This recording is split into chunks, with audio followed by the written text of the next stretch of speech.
Hello and welcome, this is Matthew, and today I have a very nice looking integral. Now, how would I like to solve it? The way I would like to solve it is by using Feynman's trick plus the beta function. Okay, but first, like and subscribe. I'll give you a second. Have you done it? Good.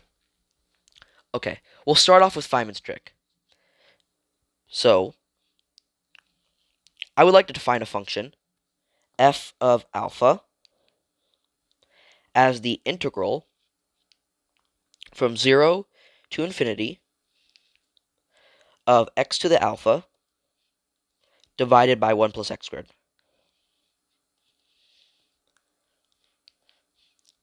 Dx. Now, alpha is just a parameter in this case. Let's differentiate the function 3 times partially. Or how about we just differentiate it 3 times? So f triple prime of alpha equals the triple derivative with respect to alpha. Okay? Of the same integral. So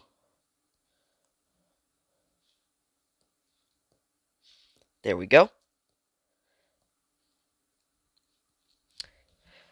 Now, if we look at the limits, infinity and 0 are just considered constants. So we can use Feynman's trick in this case. So we'll bring in this derivative.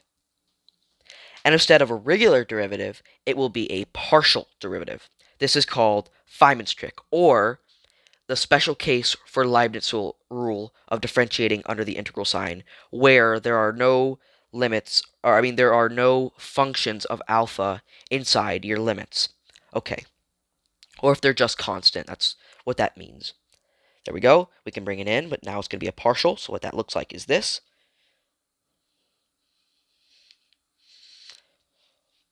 The third partial derivative with respect to alpha. There we go. Of the same integrand, x to the alpha divided by 1 plus x squared. Now, in the partial alpha world, 1 plus x squared is a constant. So therefore, the denominator is considered a constant, so we can bring it outside of the derivative. So all we're focused on is taking the derivative of the numerator. So, what is the triple partial derivative with respect to alpha of x to the alpha? Well, this is a very famous derivative. You learn it in Calculus 1. It is equal, well, the first derivative is in Calculus 1. The third derivative, you just take it 3 times. It's basically the same derivative over and over again. It's going to be x to the alpha, a repeating factor, times the natural log to the third power of x. There we go. And I'll leave that as homework to fill in the solution. But it's a very easy derivative. The first one is just as easy as the second one, and it's just as easy as the third one. Okay, so this integral, if we were to plug it in, let me do that right now. X to the alpha, ln, hold on, to the third power x divided by 1 plus x squared. Now, remember, this is f triple prime of alpha. And if we plug in alpha equals 0, so f triple prime of 0, well, this just equals I. There we go. F triple prime of alpha at 0 will equal our target integral, I. Okay, so instead of focusing on the triple prime, because that's essentially just the same as our original integral, which we couldn't solve any other way, we'll go ahead and focus on f of alpha. Okay, now it's time for the beta function to solve f of alpha. Well, we'll use a special case of the beta function.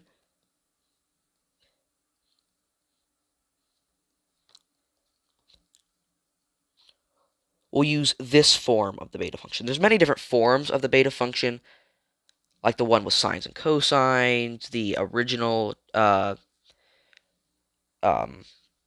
word am I looking for? The original form of the beta function, and then there's this form of the beta function. There's many different forms for the beta function, and they all are connected by the gamma function and a substitution. So let's not get into that today. I'm getting ahead of myself.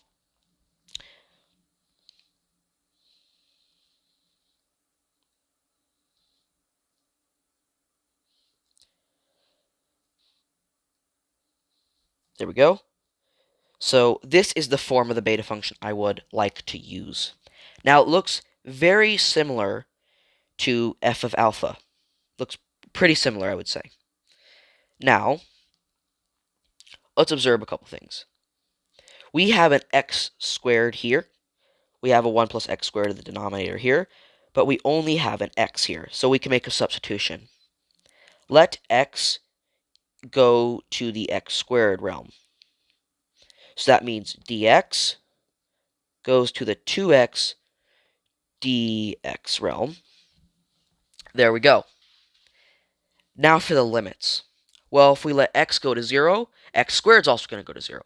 And if we let x go to infinity, x squared is also going to go to infinity. So there we go. Let's just make that substitution. This is now equal to twice the integral from 0 to infinity of what exactly? X to the 2n minus 2 times x divided by 1 plus x squared to the n plus m.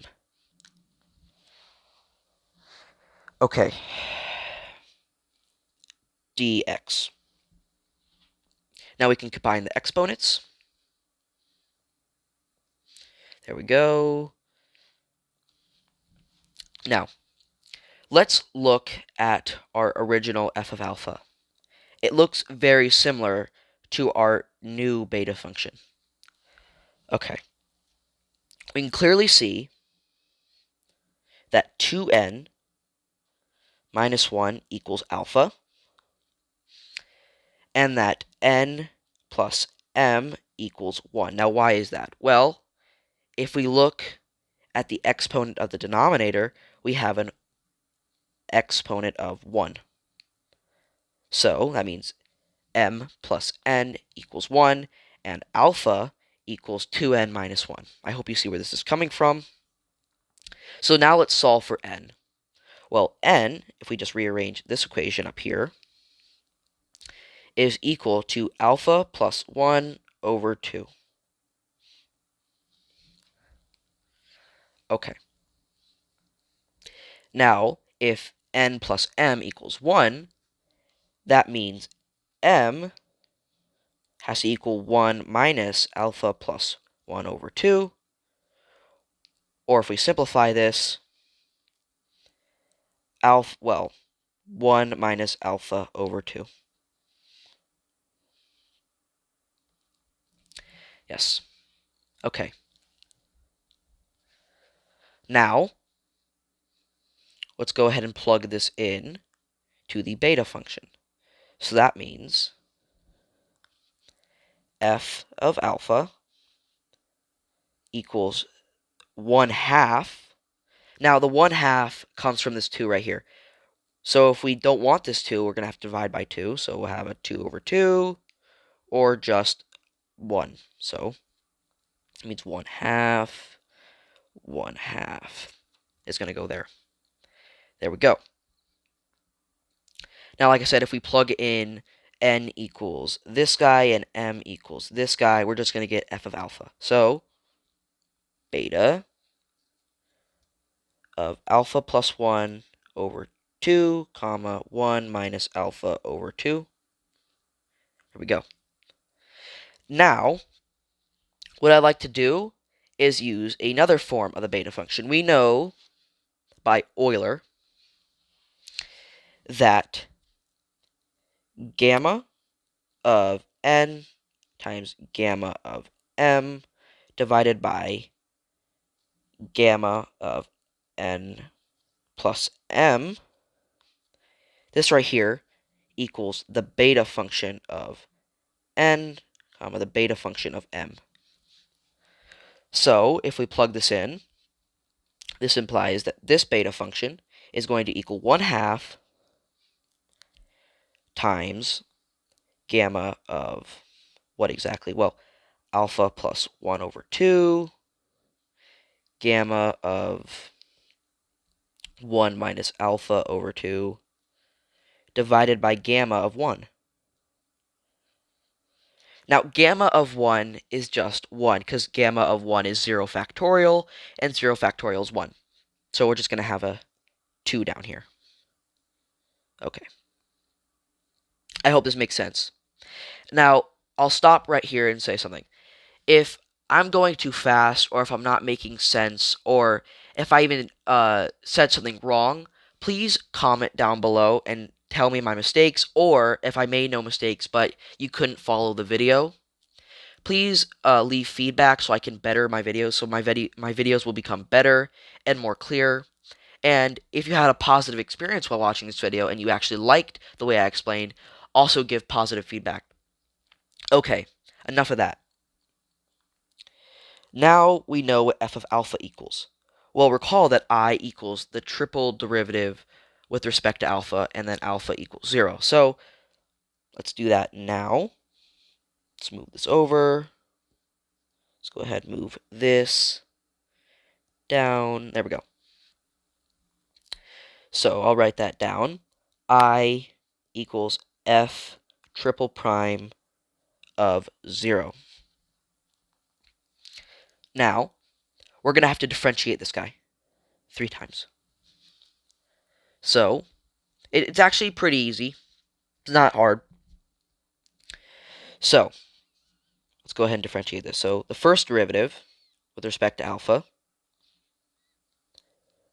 of f of alpha, or just f prime of alpha, this equals the derivative with respect to alpha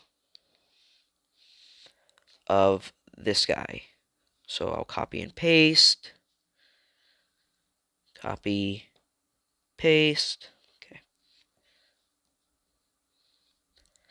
Now, all we need to do is take out this 1/2. So I'll do that right here.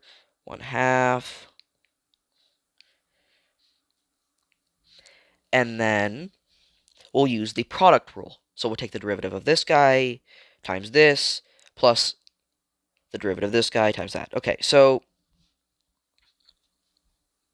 this right here then equals 1/2 f prime of alpha plus 1.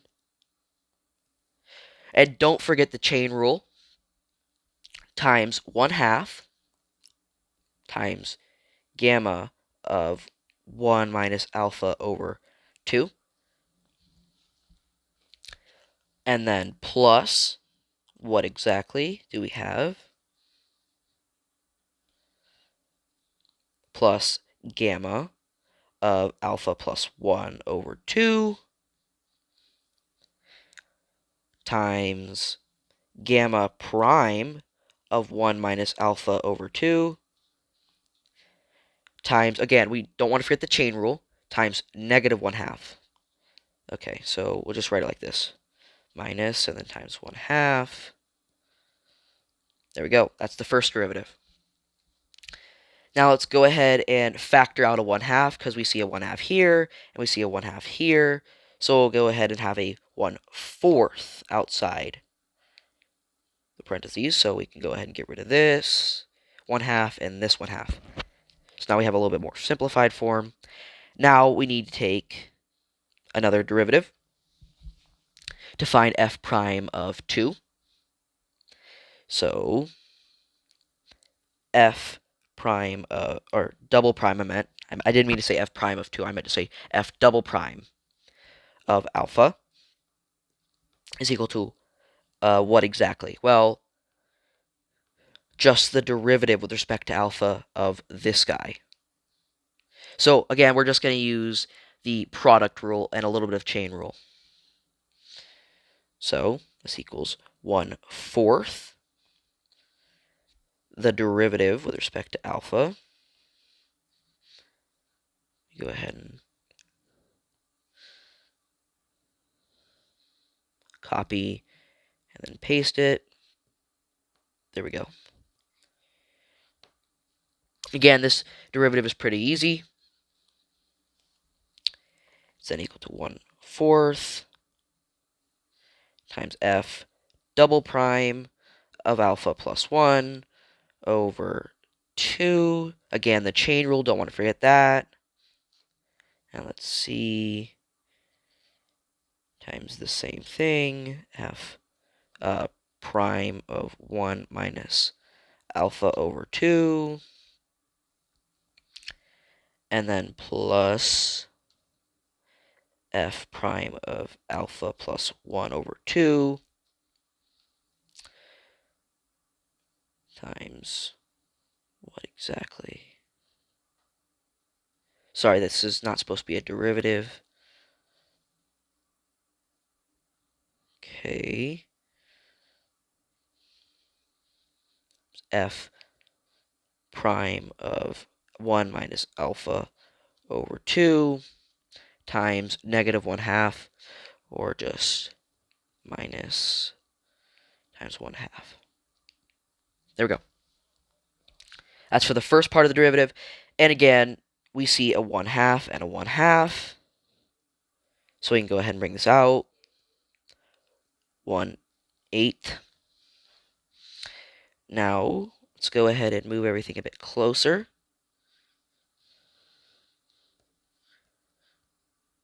Okay. Now it's the first part of the derivative. Now we need to move on to the second part, which would be minus f prime of alpha plus 1 over 2, and then times 1/2, which we've already taken out the 1/2, so we don't have to worry about that. F prime of 1 minus alpha over 2, and let's move down, and then minus f of alpha plus 1 over 2, f double prime of 1 minus alpha over 2, which will actually have a negative there, so we'll have a positive. Okay, so that would be the second derivative, I believe. Yes. Now it's time for the third derivative. Now, I'm going to cut the video because it's getting really long. I'm going to go ahead and evaluate the third derivative, and I'll come back when I'm done. And again, you're just going to have to use the same method. Product rule and a little bit of chain rule. Here we go. Here is f triple prime of alpha. Now, it's pretty long. I made sure it was correct before I started recording again. Now, we have f triple prime of alpha. We need f triple prime of 0. So our last step to I is to plug in 0. Now, the last derivative, f triple prime of alpha, it's not really hard. It's just a long process. All you need to solve it is the product rule, and then you need the chain rule. I'm sorry if I didn't explain this before, if I was going too fast before, but I just need to say this so you understand. Or if you already understand, that's good for you. Product rule plus chain rule, and you can solve this derivative. Now, all we need to do is plug in 0. So let's do that. So every time we see an alpha, we plug in 0. So that means I equals the integral from 0 to infinity of ln to the third power of x divided by 1 plus x squared, which I'm going to leave it with a bunch of gammas because I think a series of gammas looks really cool. So I'm going to leave it as gammas. I'm not going to simplify it any further. So yeah, I'll just leave it as the gamma form of the result equals 1 over 16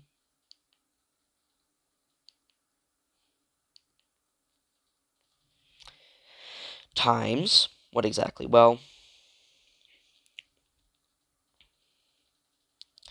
2 times gamma triple prime of 1/2.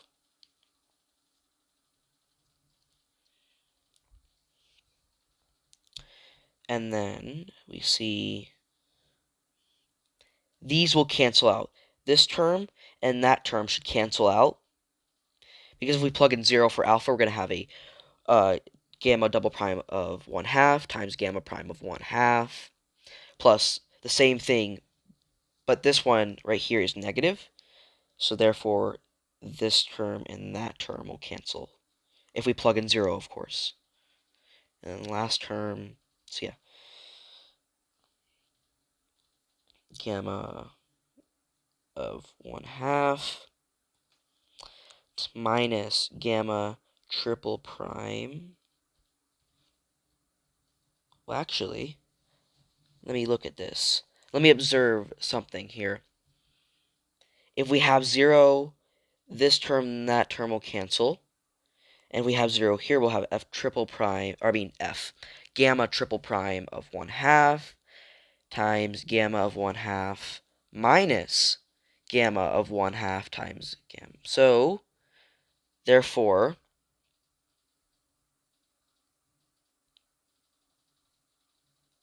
oh, I see the confusion here.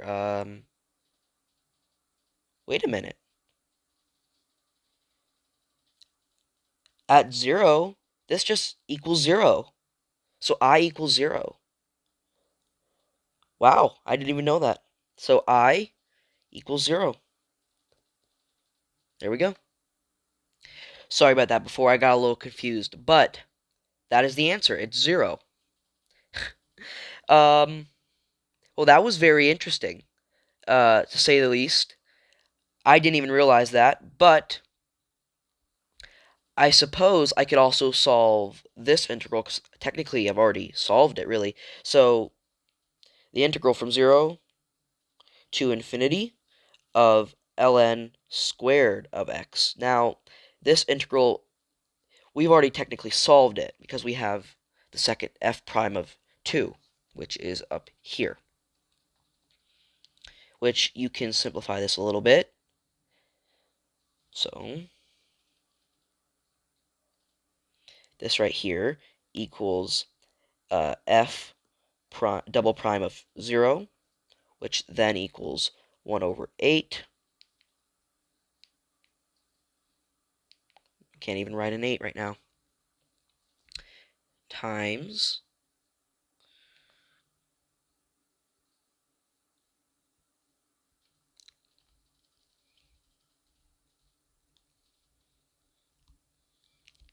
okay.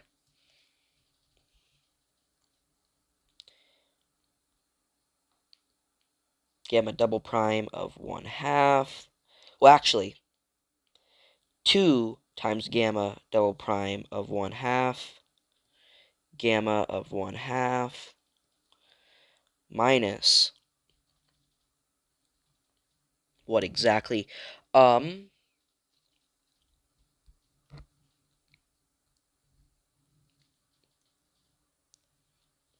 minus 2 times gamma prime of 1/2 squared. So, we go ahead and bring it this 2, so we'll have a 1/4. I believe, yes. And then, yeah, so gamma prime of 1/2 squared. There we go. So, here is this integral. So, this actually is not 0, by the way. So, for the case of alpha equals, or I mean, the second derivative of alpha, f prime of alpha. I'm stuttering all over the place. I'm just a little confused. Yes, and if you evaluate this, this then equals pi cubed over 8. There we go. So the target integral I was equal to 0. I wasn't satisfied with that. So then we did another integral, this one, and that evaluates to pi cubed over 8. Now, if you liked this video, please like and subscribe. If you did not like this video, dislike. Leave feedback on if I got something wrong in the video or if you were confused while watching. And if you weren't confused, then leave positive feedback. I hope you enjoyed this video. I hope you learned something from this video. And I hope you have a really good day. Bye-bye.